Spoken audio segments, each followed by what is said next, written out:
So if your finances are anything like mine, that probably means all of your assets are currently liquid. And by liquid, I mean basically you spent all of your money on lockdown whiskey. But no worries if you do find you are stony, skinty, broke and in sudden dire need of a fresh new smartphone, because I'm about to check out the cheapest handset I've covered here on TechSpert in 2021, the Motorola Moto E7i Power. It'll cost you just 79 quid when it hits the UK from the likes of Argos and Amazon. Gonna whip it on out of the box right now, take you on a full-on tour of the hardware and the software to see if the Motorola Moto E7i really is good value for money or just hot garbage. And for more on the latest and greatest tech, please do subscribe and ding that notifications bell. Cheers! So first up, let's see what you actually get in the box. And of course there is one Motorola Moto E7i Power, a bit of pop-up 3-pin plug action. Oh, it's a stiff one.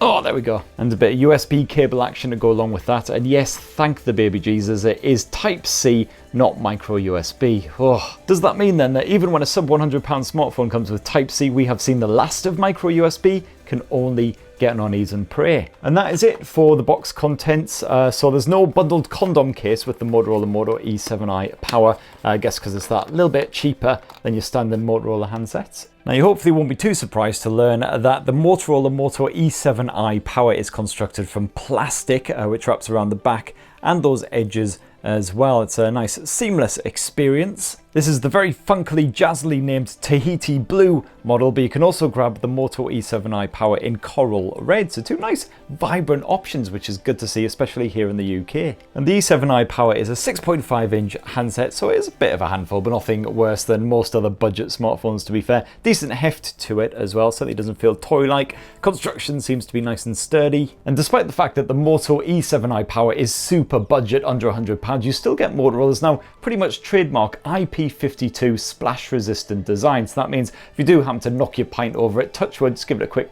scrub off on your jeans or whatever, should be absolutely fine. There's no pre-installed screen protector on the Moto E7i Power though, and it's not Gorilla Glass or anything, so you will have to be careful with it if you don't want to scratch it up. Or of course just bung your own screen protector on there. And let's have a squint inside of the Moto E7i Power as well, see what delights the SIM tray holds. It looks pretty straightforward stuff. So you've got dual SIM support here on the Moto E7i Power. Otherwise, alternatively, you can slip a micro SD memory card into that second SIM slot to expand the onboard storage. Alright, so let's power up the Motorola Moto E7i Power and take you on a full-on tour of the rest of the specs. Try out a good bit of gaming, test out the camera, all that good stuff. Hello, Moto.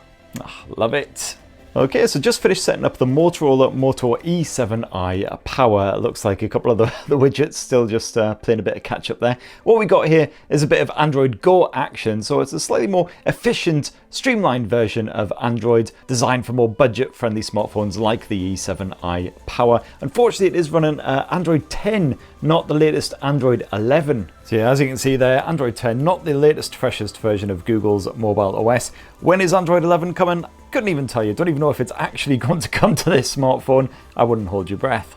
This is how it looks when it's all set up. I don't know what this elephant is doing on, is that a little moped? That's certainly different. You can fully customize the look and feel of the Motorola. You can actually remove that search bar entirely if you want to, which you couldn't always do with Android Go smartphones. Let's get rid of the likes of Duo as well. Rearrange the icons, all that good stuff. If you long press as well, you can go to the home settings and you've got a small selection of settings that you can tinker about with. It is quite basic though, you can't mess around with the grid sizes or anything sadly. Oh, good to see that widget finally caught up. And of course can change up the wallpaper as well, which I'm going to do right now. The only question is, which Kurosu do I go for? Yeah, I think that'll do the job nicely. And one of the good things about Motorola smartphones as well as Nokia smartphones is the fact you've got this lovely stock version of Android. You've got no crapware piled on here. So pretty much all these apps that I've downloaded, they're basically the Google apps or apps that I've installed myself. Now usually on Motorola smartphones you get the Moto Experiences app, which allows you to customize the phone even further, adds in some great gesture support and the rest. Sadly that's not the case here on the Moto E7i Power, it's a bit too basic for that.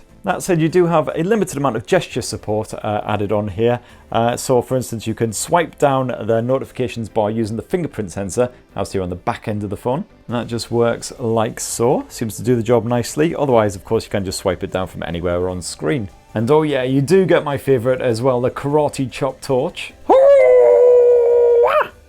That didn't work. What the f***? Why is this not working?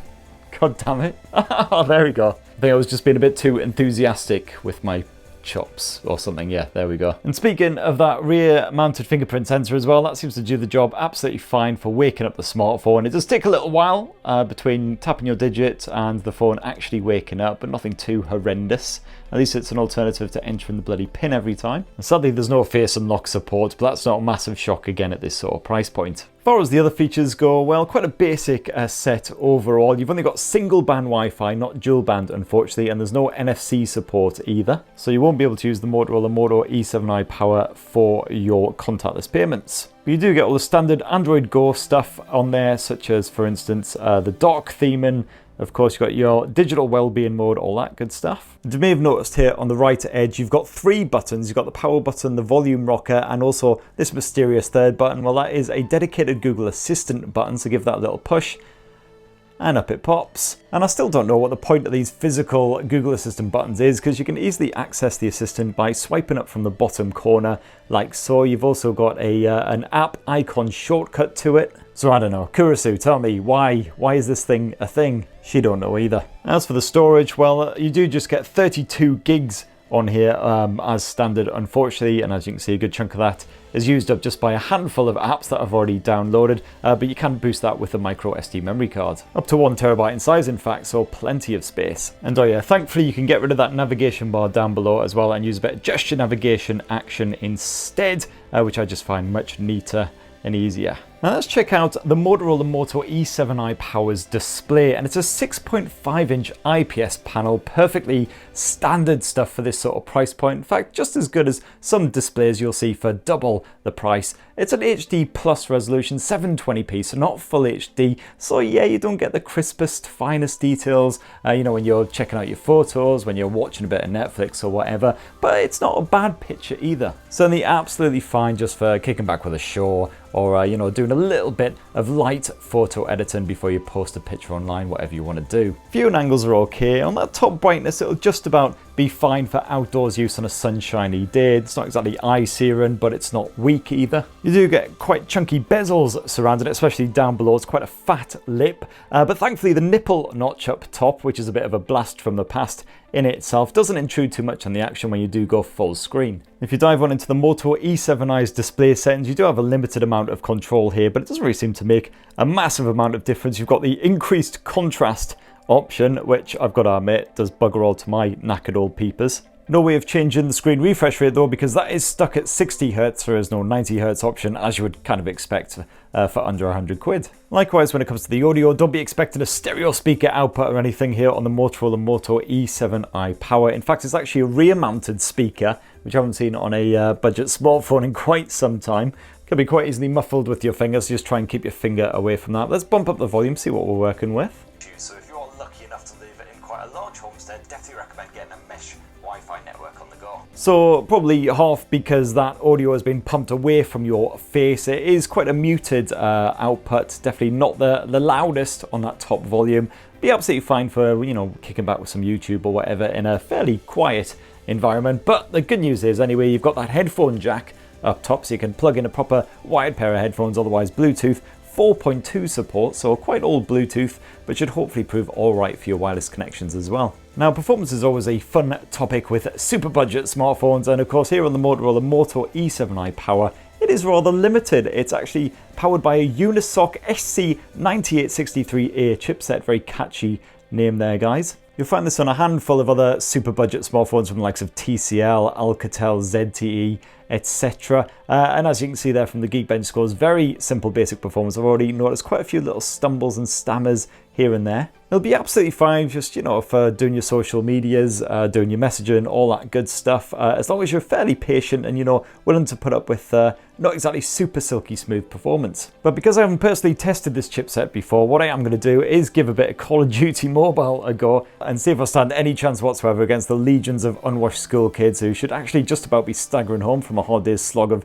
algebra and whatever else it is that kids learn at school these days. So it looks like, unsurprisingly, we're very limited when it comes to the graphics settings here on Call of Duty Mobile. Basically, you've got a choice of low, and that's it for the graphics quality. Okay, so far touchwood seems fine. Nice smooth frame rate. Screen seems responsive. Jesus Christ, where did that come from? Oh God, there's someone behind me. Ah, first blood. That's a good start. Double kill. I'm being shot from behind. Oh, there he is. Oh god, there's two of them. Oh, thankfully these guys suck. Oh, Christ. Always fun. Alright, so you know what? That was absolutely fine. Call of Duty Mobile, of course, on those low detail settings, played absolutely perfectly. Not a single proper stammer that would take you out of the game and actually hamper your performance. Screen responsiveness is absolutely fine. So yeah, if you just want to do a light bit of gaming on a smartphone, oh, it seems to have locked up. There we go. I actually got the, actually somehow managed to get MVP as well. So yeah, so if you want to do a bit of light gaming, then the Motorola Moto E7i Power is up to snuff. As for the battery tech, well, it's a 5,000 mAh capacity cell stuffed inside the E7i Power, and that combined with the energy efficient Android Go setup plus that energy efficient chipset as well means that should last you all day long, no worries, even with lots of heavy use. And yeah, it is just 10 watt wired charging here on the Moto E7i Power, but what you expect at this sort of price point, at least it is Type-C USB. Not that god-awful micro USB nonsense. Ugh, spit, spit, spit. And last up, the rear camera. And what you get slapped here on the arse end is a dual lens setup. It's a 13 megapixel primary effort with phase detection autofocus backed by a 2 megapixel macro vision lens. And it's a very simple, straightforward camera app experience here on the Moto E7i Power, as you would expect, and that's absolutely fine by me. So you've got all of your main sort of toggles and features down here at the bottom, so fast, easy access with one-handed action. You've got manual mode, so you can play around with the likes of the ISO levels, the white balance as well, if you like. As you see the effects right there on the screen.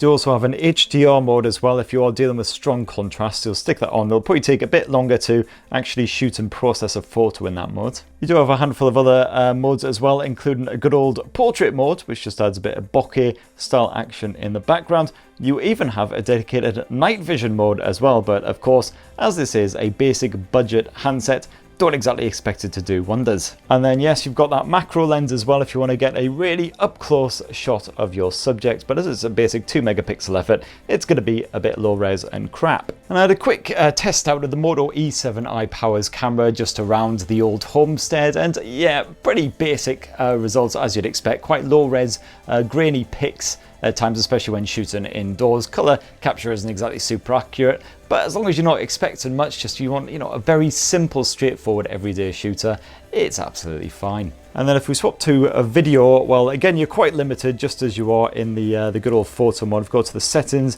you can see it does capture full HD video by default, at least. So that's something it's not just stuck on 720p. But again, I would expect pretty basic stuff overall. And then last up, let's just swap to that front-facing selfie cam, and you've got, again, a very basic 8 megapixel shooter right there. So again, fine for your sort of everyday little simple snaps, maybe some quick and easy Facebook efforts or something like that. And as you can see there, you'll need to keep your hand pretty still if you don't want a blurry, fuzzy shot, though to be fair, at the very least, it hides all those wrinkles. So there you have it. That in a nutshell is Motorola's fresh new Moto E7i Power. And to be fair, if you want something that's just going to be a basic everyday handset for messaging and social medias, or something that you can take away to festivals now that they're a thing, and you don't mind if it ends up in the Carsey or something like that, then job done. You can push it to the very limits, you know, streaming a good bit of video action, playing the likes of Call of Duty Mobile even works absolutely fine on this thing, so definitely impressive stuff for well under 100 quid. Just bear in mind that the performance will be a bit stuttery, a bit juddery,